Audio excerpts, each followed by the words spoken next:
Assalamualaikum warahmatullahi wabarakatuh. Yang terhormat Bapak dan Ibu dosen penguji, dan yang terhormat Ibu pembimbing tugas akhir saya.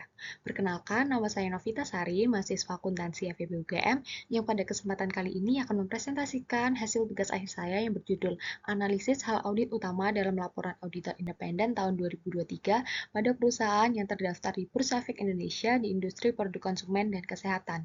Penelitian ini akan diuraikan dalam beberapa bab berikut. Yang pertama, bab 1, bagian pendahuluan.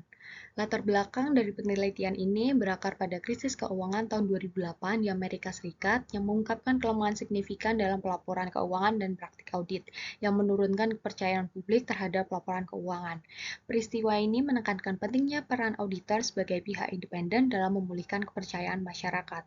Namun, terdapat expectation gap antara persepsi auditor tentang ruang lingkup tugas mereka dan harapan masyarakat yang mendorong regulator untuk mempertimbangkan reformasi dalam praktik laporan audit. Menanggapi hal ini, pada Januari 2015, International Auditing and Assurance Standard Board (IASB) menerbitkan International Standard on Auditing ISA 701 tentang komunikasi Key Audit Matters dalam laporan audit yang berlaku efektif untuk entitas publik mulai tahun 2016. Indonesia sendiri baru mengadopsi standar ini pada Juli 2019 melalui Standar Audit 701 yang diterbitkan oleh Institut Akuntan Publik Indonesia (IAPI) yang berlaku efektif mulai 1 Januari 2022 bagi emiten. Untuk memperluas cakupan ini, OJK menerbitkan Peraturan OJK Nomor 30 Tahun 2023 yang mengatur pekomunikasian KAM untuk entitas lain emiten di pasar modal. Penelitian ini berfokus pada 3 industri utama, yaitu barang konsumen primer dan non-primer, serta kesehatan. Pemilihan ini didasarkan pada pengaruh signifikan sektor konsumen terhadap perekonomian Indonesia dan relevansi sektor kesehatan pasca pandemi COVID-19. Karena Indonesia baru mengadopsi dan menerapkan ISA 701 setelah 6 tahun sejak diterapkannya secara global, penerapan yang relatif baru ini menimbulkan berbagai tantangan dan penyesuaian, baik bagi auditor maupun entitas yang diaudit di Indonesia. Penelitian mengenai KAM di Indonesia juga masih terbatas, tidak seperti penelitian di negara lain yang cukup masif. Oleh karena itu, penelitian ini akan menganalisis pengungkapan KAM pertama kali di Indonesia, sehingga pertanyaan penelitian utamanya adalah bagaimana implementasi KAM pertama kali distandarisasi di Indonesia pada tahun 2023 pada perusahaan terdaftar di BI di industri produk konsumen dan kesehatan. Tujuan penelitian ini meliputi yang pertama memetakan jumlah KAM yang dikomunikasikan, mengidentifikasi hal utama yang menjadi perhatian auditor, mengetahui bentuk penyajian KAM, dan mengetahui tingkat komprehensivitas pengungkapan KAM melalui jumlah halaman KAM dalam laporan audit. Sementara kontribusi penelitian ini, yang pertama bagi akademisi dapat memperkaya literatur dan pengetahuan tentang implementasi KAM di Indonesia serta menjadi bahan diskusi dan penelitian lanjutan di bidang audit. Bagi auditor dapat menjadi salah satu referensi dalam melaksanakan audit di industri terkait. Bagi perusahaan dapat memberikan gambaran mengenai isu yang menjadi perhatian auditor, dan bagi regulator dapat menjadi bahan pertimbangan dalam penyempurnaan standar dan regulasi terkait implementasi KAM di Indonesia. Selanjutnya, bab 2, bagian tinjauan pustaka. Penelitian ini didasarkan pada Standar Audit 701 yang diterbitkan oleh IAPI yang mengatur tentang tanggung jawab auditor untuk mengkomunikasikan dalam laporan audit yang diterapkan secara efektif mulai tahun 2022 bagi emiten. KAM sendiri didefinisikan sebagai isu-isu yang dianggap paling signifikan oleh auditor dalam proses audit atas laporan keuangan periode berjalan berdasarkan pertimbangan profesional mereka yang dikomunikasikan auditor kepada pihak yang bertanggung jawab atas tata kelola perusahaan. Standar Audit 701 ini mengatur pengungkapan KAM dalam 3 bagian utama. Yang pertama, penentuan KAM yang melibatkan identifikasi isu dengan pertimbangan area risiko tinggi, pertimbangan signifikan auditor, dan dampak transaksi penting. Kedua, pengomunikasian KAM yang menyaratkan penjelasan setiap KAM termasuk alasan signifikansinya dan respon audit terhadapnya. Dan yang ketiga, auditor wajib mendokumentasikan proses penentuan KAM termasuk alasan pemilihan suatu isu sebagai KAM. Penelitian ini juga didasarkan pada Peraturan OJK Nomor 30 Tahun 2023 yang bertujuan menyetarakan pengomunikasian KAM dalam laporan audit untuk entitas lain emiten di pasar modal. POJK ini mencakup berbagai entitas dengan akuntabilitas publik di pasar modal yang semuanya diwajibkan melaporkan laporan audit yang mencantumkan KAM kepada OJK.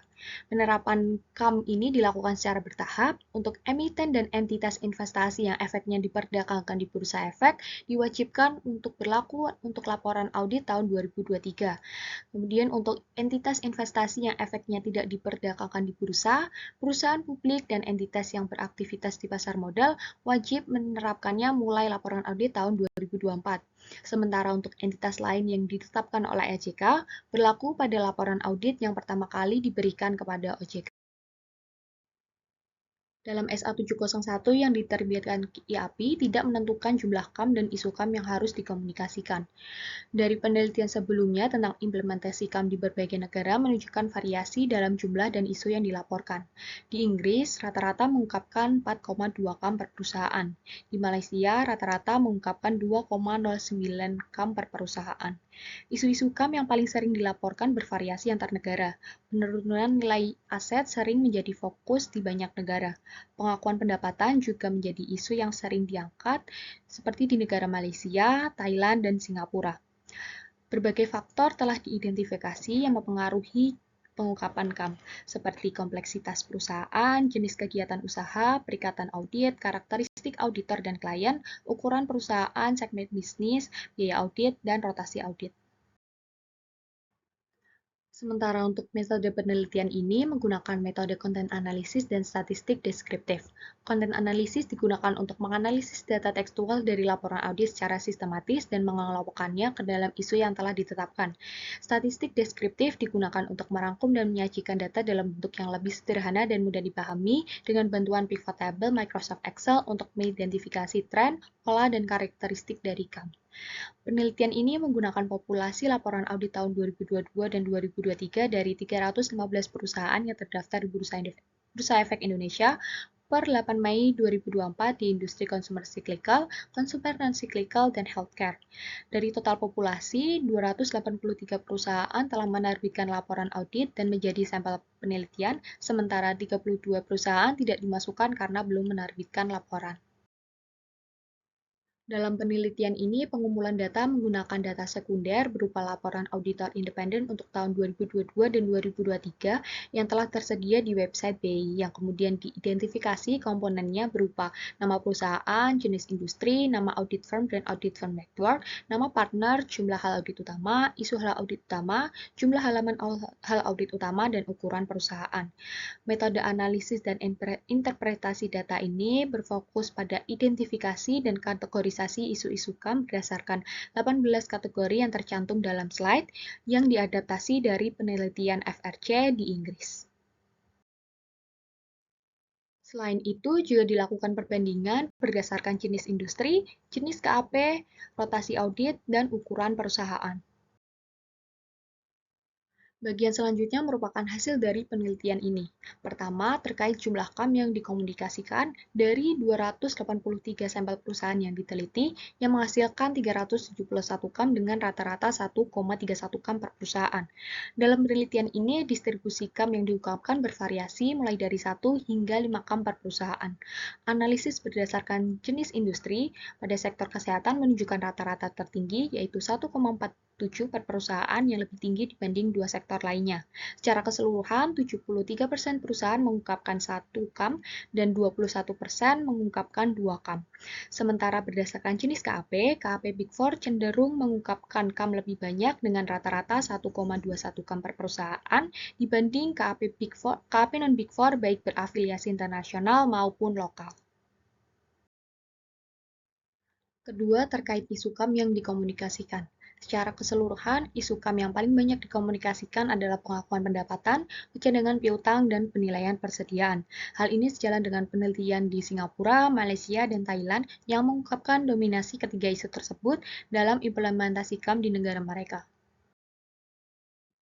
Analisis berdasarkan jenis industri pada industri consumer cyclical, non-cyclical, dan healthcare menunjukkan bahwa pengakuan pendapatan, penilaian persediaan, dan cadangan piutang muncul sebagai KAP utama, meskipun dengan urutan prioritas yang sedikit berbeda. Sedangkan berdasarkan jenis KAP Big Four lebih menekankan pada penilaian persediaan, sementara KAP non-Big Four, baik berafiliasi internasional maupun lokal, lebih berfokus pada pengakuan pendapatan. Pada KAP non-Big Four lokal juga memasukkan penilaian PPI PPI sebagai salah satu KAM utama mereka. Selanjutnya ditinjau dari perspektif kondisi rotasi audit, baik pada perusahaan yang mengalami rotasi audit, yang hanya berganti partner audit tapi KAP sama, maupun yang sama sekali tidak mengalami rotasi audit, memiliki 3 KAM utama yang sama, yaitu pengakuan pendapatan, pencadangan piutang, dan penilaian persediaan. Perbedaannya hanya terletak pada urutan prioritasnya. Sementara berdasarkan ukuran perusahaan, pada perusahaan besar, pengakuan pendapatan, pencadangan piutang, dan penilaian persediaan menjadi KAM utama. Sementara pada perusahaan menengah, meliputi pengakuan pendapatan, sewa, dan pencadangan piutang. Dan pada perusahaan kecil, meliputi penilaian PPI, pencadangan piutang, dan penurunan nilai goodwill. Ketiga, terkait tingkat komprehensivitas pengungkapan KAM. Rata-rata penyajian KAM adalah 1,65 halaman per perusahaan dengan mayoritas sebesar 88,5% menggunakan 1 hingga 2 halaman. Praktik pelaporan KAM antar jenis KAP menunjukkan bahwa KAP Big Four cenderung memberikan pengungkapan KAM yang lebih ekstensif dengan mayoritas 2 halaman per perusahaan, sementara KAP non-Big Four baik berafiliasi internasional maupun lokal memiliki preferensi yang kuat untuk KAM yang lebih ringkas dengan menggunakan 1 halaman. Sementara itu, analisis berdasarkan industri menunjukkan bahwa sektor healthcare memiliki rata-rata halaman tertinggi, yaitu 1,84, lebih tinggi dibandingkan industri lainnya. Terakhir, terkait dengan bentuk penyajian KAM. Penyajian KAM dalam laporan audit atas laporan keuangan tahun 2023 menunjukkan pendekatan yang terstruktur dan konsisten dengan strukturnya sesuai dengan standar audit 701. KAM diungkapkan dalam format naratif yang terstruktur dan tidak menggunakan tabel atau diagram seperti contoh di layar. Sebagian besar auditor mencantumkan referensi ke pengungkapan isu terkait dalam laporan keuangan dan memberikan penjelasan alasan mengapa hal tersebut dianggap sebagai salah satu isu paling signifikan. Mayoritas pengungkapan KAM menggunakan wibahasa, yaitu bahasa Indonesia dan bahasa Inggris, yang mencerminkan upaya untuk memenuhi kebutuhan berbagai pengguna laporan keuangan, baik domestik maupun internasional. Dari penelitian ini dapat disimpulkan bahwa implementasi KAM di Indonesia pada industri produk konsumen dan kesehatan menunjukkan bahwa pada analisis jumlah KAM, rata-rata perusahaan mengungkapkan 1,31 KAM dengan variasi 1 hingga 5 KAM per perusahaan. Pada sektor healthcare memiliki rata-rata KAM tertinggi sebesar 1,47 KAM per perusahaan dibanding sektor lainnya. Pada KAP Big Four cenderung mengungkapkan lebih banyak KAM dengan rata-rata 1,21 KAM per perusahaan dibanding KAP lainnya. Kemudian dalam isu KAM yang dominan menunjukkan bahwa pengakuan pendapatan, pencadangan piutang, dan penilaian persediaan adalah isu KAM yang paling sering muncul. Kemudian terdapat variasi isu KAM berdasarkan jenis industri, jenis KAP, rotasi audit, dan ukuran perusahaan sesuai dengan yang telah diuraikan tadi. Kemudian terkait dengan tingkat komprehensivitas pengungkapan KAM memiliki rata-rata 1,65 halaman per perusahaan untuk penyajian KAM, dengan KAP Big Four cenderung memberikan pengungkapan KAM lebih ekstensif dengan 2 halaman dibanding KAP non-Big Four, yaitu 1 halaman. Kemudian sektor healthcare memiliki rata-rata halaman tertinggi, yaitu 1,84 halaman per perusahaan dibanding kedua industri lainnya. Kemudian bentuk penyajian KAM disajikan dalam format naratif terstruktur tanpa menggunakan tabel atau diagram dengan mayoritas menggunakan dua bahasa, yaitu bahasa Indonesia dan bahasa Inggris, yang umumnya auditor menyantumkan referensi ke pengungkapan terkait dalam laporan keuangan.